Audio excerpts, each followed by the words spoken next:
पवित्र शास्त्र नीति वचन अध्याय 25।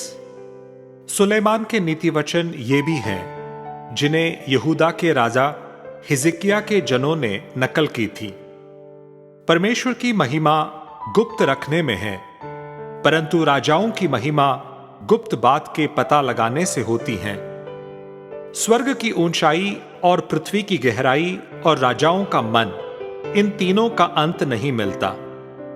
चांदी में से मैल दूर करने पर सुनार के लिए एक पात्र हो जाता है। राजा के सामने से दुष्ट को निकाल देने पर उसकी गद्दी धर्म के कारण स्थिर होगी। राजा के सामने अपनी बड़ाई न करना और बड़े लोगों के स्थान में खड़ा न होना, क्योंकि जिस प्रधान का तूने दर्शन किया हो उसके सामने तेरा अपमान न हो, वरन तुझसे यह कहा जाए आगे बढ़कर विराज। झगड़ा करने में जल्दी न करना, नहीं तो अंत में जब तेरा पड़ोसी तेरा मुंह काला करे तब तू क्या कर सकेगा। अपने पड़ोसी के साथ वाद विवाद एकांत में करना और पराये का भेद न खोलना। ऐसा न हो कि सुनने वाला तेरी भी निंदा करे और तेरा अपवाद बना रहे। जैसे चांदी की टोकरियों में सोनहले सेब हो, वैसे ही ठीक समय पर कहा हुआ वचन होता है।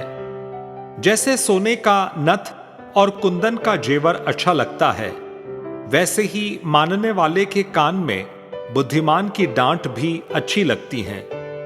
जैसे कटनी के समय बर्फ की ठंड से, वैसे ही विश्वास योग्य दूध से भी भेजने वालों का जी ठंडा होता है।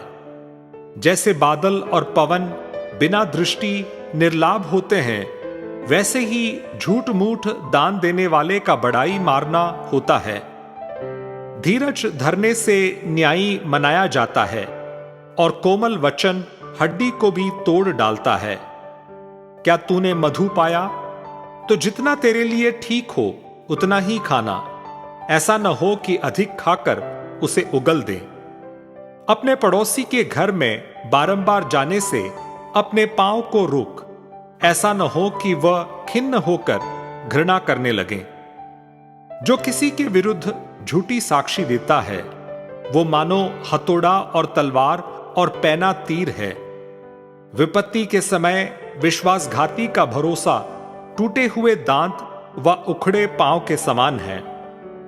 जैसा जाड़े के दिनों में किसी का वस्त्र उतारना व सज्जी पर सिरका डालना होता है, वैसे ही उदास मन वाले के सामने गीत गाना होता है।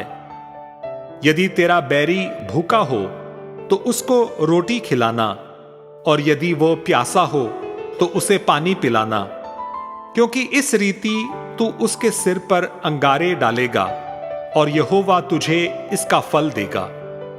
जैसे उत्तरीय वायु वर्षा को लाती हैं, वैसे ही चुगली करने से मुख पर क्रोध छा जाता है। लंबे चौड़े घर में झगड़ालू पत्नी के संग रहने से छत के कोने पर रहना उत्तम है। जैसा थके मांदे के प्राणों के लिए ठंडा पानी होता है, वैसा ही दूर देश से आया हुआ शुभ समाचार भी होता है। जो धर्मी दुष्ट के कहने में आता है, वह गंदले सोते और बिगड़े हुए कुंड के समान है। बहुत मधु खाना अच्छा नहीं, परंतु कठिन बातों की पूछताछ महिमा का कारण होता है। जिसकी आत्मा वश में नहीं, वो ऐसे नगर के समान है जिसकी शहरपना नाका करके तोड़ दी गई हो।